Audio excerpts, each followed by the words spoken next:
Salam damai sejahtera di dalam Tuhan kita Yesus Kristus. Shalom, selamat pagi, selamat hari Sabat. Puji Tuhan, kita telah berada di hari yang baru dan kita siap menyambut berkat Tuhan di pagi hari ini.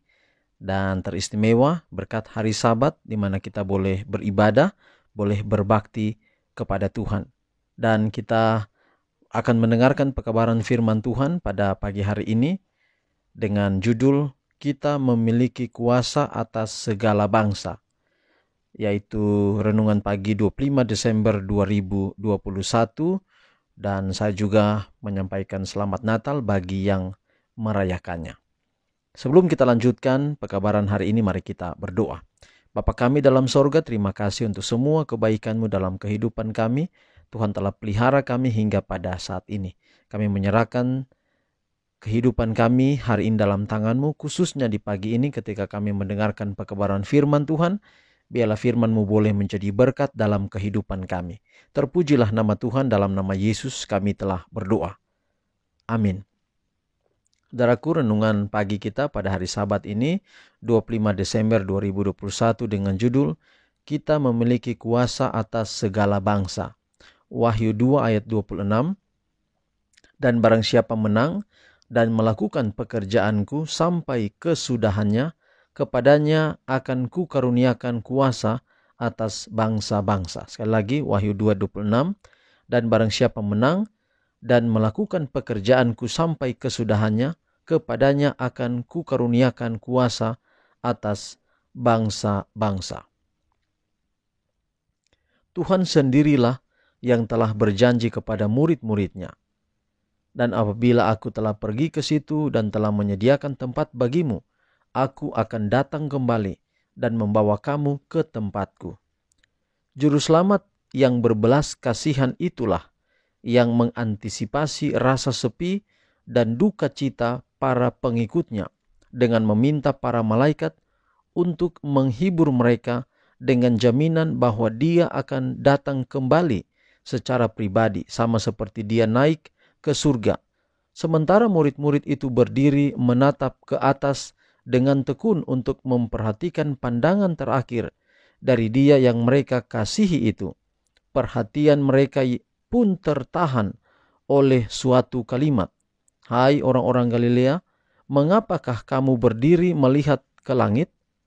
Yesus ini yang terangkat ke sorga meninggalkan kamu akan datang kembali dengan cara yang sama seperti kamu melihat dia naik ke sorga. Harapan pun kembali dinyalakan oleh pekabaran malaikat itu.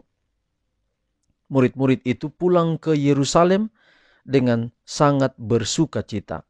Mereka senantiasa berada di dalam bait Allah dan memuliakan Allah. Mereka tidak bersuka cita karena Yesus telah berpisah dari mereka, dan mereka ditinggalkan untuk bergumul dengan segala ujian dan pencobaan dunia ini, melainkan mereka bersuka cita oleh karena jaminan malaikat itu bahwa dia akan datang kembali. Proklamasi kedatangan Kristus sekarang ini haruslah sama seperti ketika diumumkan oleh para malaikat kepada para gembala di Betlehem. Haruslah menjadi suatu pekabaran sukacita besar. Mereka yang sungguh-sungguh mengasihi Juru Selamat tidak dapat berbuat lain selain menyambut dengan sukacita pengumuman yang ditemukan di dalam firman Allah, yaitu bahwa Dia yang di dalamnya mereka memiliki pengharapan hidup kekal telah dipusatkan akan datang kembali, bukan untuk dihina, direndahkan dan ditolak seperti pada kedatangannya yang pertama kali, melainkan dalam kuasa dan kemuliaan hendak menebus umatnya. Injil itu haruslah maju dari penaklukan kepada penaklukan, dari kemenangan kepada kemenangan. Kemuliaan kerajaan di bawah seluruh langit akan diberikan kepada umat saleh Allah yang maha tinggi, dan mereka akan mengambil kerajaan itu dan memiliki kerajaan itu selama-lamanya. Saudaraku, luar biasa ketika kita yang setia kepada Tuhan, kemudian yang masih hidup, bertemu dengan yang setia kepadanya, yang telah mati dan dibangkitkan, bertemu di angkasa, kemudian diangkat ke sorga. 1000 tahun dunia ini kosong. Setan mengatakan bahwa setiap kematian adalah dalam tangannya, tetapi dia bahkan tidak berkuasa atas kematian, atas orang-orang yang telah mati itu. Dia tidak bisa membangkitkan mereka, jadi dia tinggal sendiri. Dan itu disebut dengan setan dirantai selama milenium, selama 1000 tahun di dunia ini. Tapi setelah itu kedatangan Yesus yang ketiga kali bersama dengan umat-umat yang setia turun, kota Allah turun ke bumi ini. Lalu kemudian orang-orang yang tidak setia dibangkitkan dan mereka dibinasakan. Lalu sesudah itu Tuhan Yesus bersama-sama dengan kita semua yang setia, kita memiliki kuasa atas seluruh dunia ini. Kuasa itu artinya kita tidak akan melebihi Tuhan. Tentu Tuhan yang berkuasa, Dia pencipta, kita ini adalah ciptaan. Tetapi maksudnya adalah kita akan merasakan sukacita. Kita akan merasakan bagaimana menjadi pewaris segala hal. Bukan cuma hanya mewarisi kerajaan sorga, tapi mewarisi segala hal. Kita menjadi sebagai pemenang. Sebagai pemenang. Di sana tidak akan ada lagi kita melihat orang akan dianiaya, orang akan dilukai, orang disakiti. Karena semuanya telah berlalu. Selama-lamanya kita dalam satu kesenangan sukacita yang kekal, yang tiada taranya.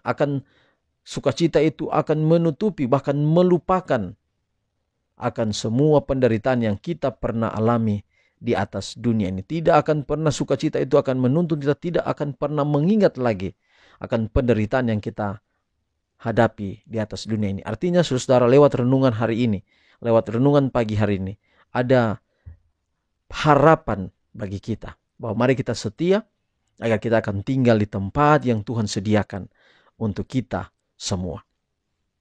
Tuhan memberkati pekabaran hari ini menjadi berkat bagi kita semua. Mari kita akhiri pekabaran hari ini, pagi ini dalam doa. Kita berdoa.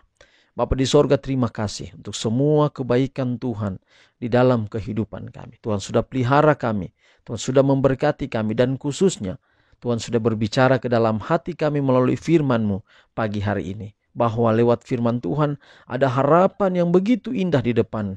Kami rindu Tuhan mau setia kepadamu. Kami tidak mau berjanji untuk setia kepada Tuhan, karena kami tahu Tuhan telah berjanji untuk menolong kami untuk setia kepadamu. Itulah sebabnya kami hanya rindu Tuhan, agar kami dimampukan oleh kuasa Roh Kudus-Mu itu hidup setia kepada Tuhan. Pelihara kami hari ini dalam peribadatan Sabat. Biarlah kami dapat rasakan berkat-berkat Sabat meliputi kehidupan kami. Bagi yang ibadah pada hari Minggu juga, Tuhan berkati hari ini dalam semua rencana kehidupan, apa saja yang dilaksanakan pada hari ini. Dan satu kerinduan, kalau Sabat itu akan ada di dunia yang baru nanti, maka kami akan memiliki satu hari perbaktian yang sama untuk memuji, memuliakan nama Tuhan. Terima kasih Tuhan untuk mendengarkan doa kami dan mengampuni dosa kami. Kami sudah berdoa dalam nama Yesus Tuhan dan Juru Selamat kami. Amin. Saudaraku, demikian pekabaran hari ini. Kiranya saudara diberkati hari ini. Selamat hari Sabat, selamat pagi, semangat sepanjang hari ini. Tuhan berkati kita semua. Sampai jumpa besok. Shalom.